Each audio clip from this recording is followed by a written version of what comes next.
Kaza neza kuri Elize TV Media. Nitwe Elize. Amakuru mashya, ibiganiro, amateka n'ibyegeranyo bizwaho nanjye Elize kuri Elize TV Media.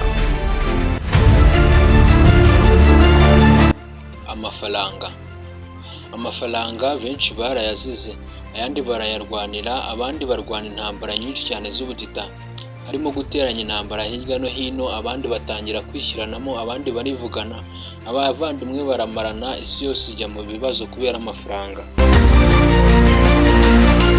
Gusa nubwo byakomeje kugenda gutyo, ntibyabujije benshi kuyatunga ndetse bagatunga amafaranga utabara utasimbuka.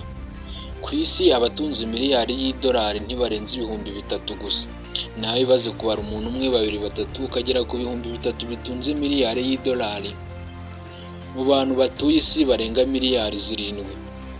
Mu Rwanda harimo abakire batunze miliyari z'amadolari. Gusa ibingibi nk'ubikubwiye ntiwabyemera utari wabona amakuru ngiye kukwereka ndetse n'abaribo. Tugiye kurebera hamwe urutonde rw'abantu 10 bakize cyane mu Rwanda kurusha abandi mu mwaka wa 2025 bagize kurenza abandi ndetse bagatunga amafaranga atari make. Aho tugiye kurebera top 10 cyangwa se duhereye ku mwanya wa 10 tumanuka tugera ku mwanya wa mbere, tureba umunyarwanda ukize kurusha undi. Aho ugiye gusanga abanyarwanda benshi cyane barateye imbere mu buryo utazi kandi utamenye, abandi bakagira amafaranga hafi kurenza ya mirenge bitewe n'ibikorwa byabo by'ikoranabuhanga, business zibinjiriza amafaranga, company, ibikorwa biremezo n'ibindi. Tugiye kukugezaho iki kiganiro nderize. Iyo uteze amatwi Elize TV Media, nimba warakoze subscribe nkwaye ikaze, nimba ugiye kuyikora cyangwa se waramaje kuyikora nabwo nkwaye ikaze. Kadutangire duhereye ku mwanya wa 10 aho turi buze gusanga umukire witwa Sina Gerard. Sina Gerard ni umukire wo mu gihugu cy'u Rwanda, akaba afite kampani ikomeye cyane ikorera mu karere ka Rulindo mu ntara y'Amajyaruguru, aho iyi kampani itanga ibijyanye n'ibiribwa ndetse n'ibinyobwa. Sina Gerard ni umukire ukomeye cyane utunze asaga miliyari 32 z'amafaranga y'u Rwanda, zikaba miliyoni 32 z'amadolari y'abanyamerika. Sina Gerard ni umukire ufite kampani yitwa Entreprise Urwibutso, akaba ari business yamugize umukungu, akaba umwe mu bagwizatungo badasanzwe.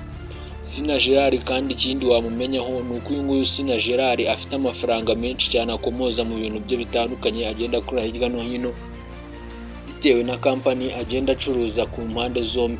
Witwa Sina Gerard afite Entreprise Urwibutso, akaba ari business imuha amafaranga menshi namugira umukire wa 10 mu gihugu cy'u Rwanda.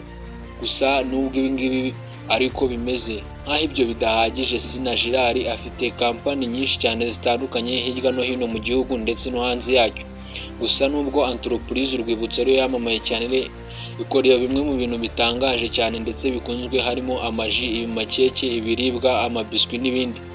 Nta muntu waba utazi urusenda rw'akabanga ka Nyirangarama, nta muntu waba utazi biswi y'akarabo, ndetse kandi abafite n'utundi tuntu dutandukanye akunda gukoresha avuga ati agashya, akabanga n'utundi.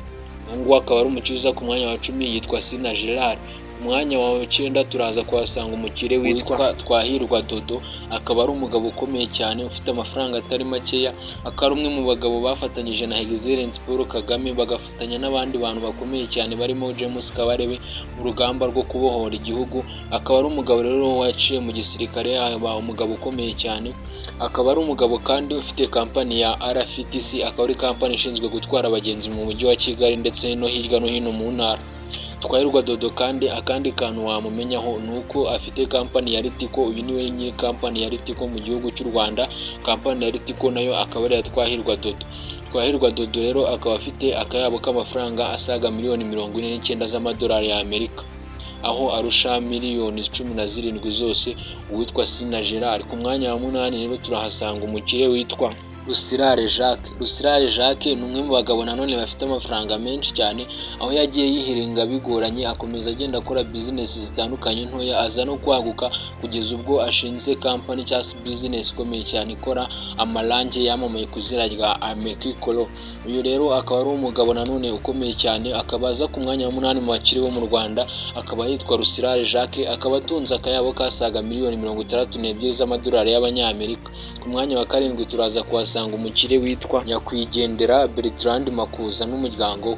Umuryango wa Nyakwigendera Bertrand Makuza akaba ari uza ku mwanya wa karindwi nk'umuryango ukize mu gihugu cy'u Rwanda, cyangwa se Bertrand Makuza we akaza ku mwanya wa karindwi nk'umugabo ukize kurenza abandi bose mu gihugu cy'u Rwanda. Bertrand Makuza yari afite uruganda rukora rwa Rwandafomu, kandi n'ubu ngubu Rwandafomu iracyari mu kazi irakora. Ikindi kandi wamenya kuri Bertrand Makuza n'umuryango we nuko afite inyubako ya Makuza Peace Plaza, akaba ari inyubako ikomeye cyane ndetse kandi yamamaye. Inyubako kandi ya Makuza Peace Plaza ikaba ikunzwe kwifashishwa n'abantu benshi cyane muri kampani z'ubucuruzi. Nubwo bimeze gutya ariko kuri Makuza Peace Plaza hamaze kwiyahurira abantu barenga batatu bazira ngo gukatirwa mu rukundo. Ibyo ntago bitureba, twigire ku mwanya wa gatandatu aho duhasanga umukire witwa Mugisha Joseph. Mugisha Joseph akaba ari uza ku mwanya wa gatandatu nk'umukire ukize mu gihugu cy'u Rwanda. Uyu mugabo rwose ni umukire cyane kandi arakomeye, abatamuzi ni abantu bake cyane. Uyu mugabo kandi afite kampani ikwirakwiza amazi cyangwa se igenda ishyikiriza amazi ku baturage hirya no hino mu gihugu yitwa Fair Construction. Uyu Mugisha Joseph biratangaje ko waba utamuzi kuko yabaye icyamamare, ndetse kandi ino kampani ya Fair Construction yagiye imenyekana mu bihugu byinshi cyane, ndetse kandi izamuka no mu gihugu cy'u Rwanda igenda igera mu bice byinshi by'igihugu bitandukanye. Mugisha Joseph rero atunze akayabo karenga miliyoni 165 z'amadolari y'abanyamerika, akaba ari amafaranga asaga hafi miliyari 200 z'amafaranga y'u Rwanda.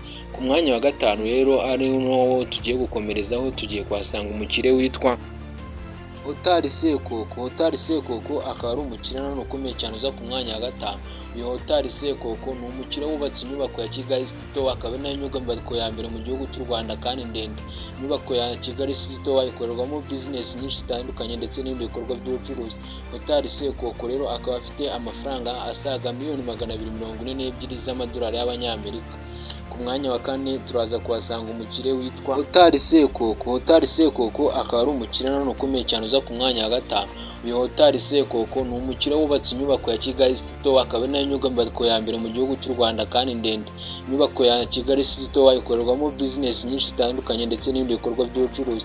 Hotari Sekoko rero akaba afite amafaranga asaga miliyoni 242 z'amadolari y'abanyamerika.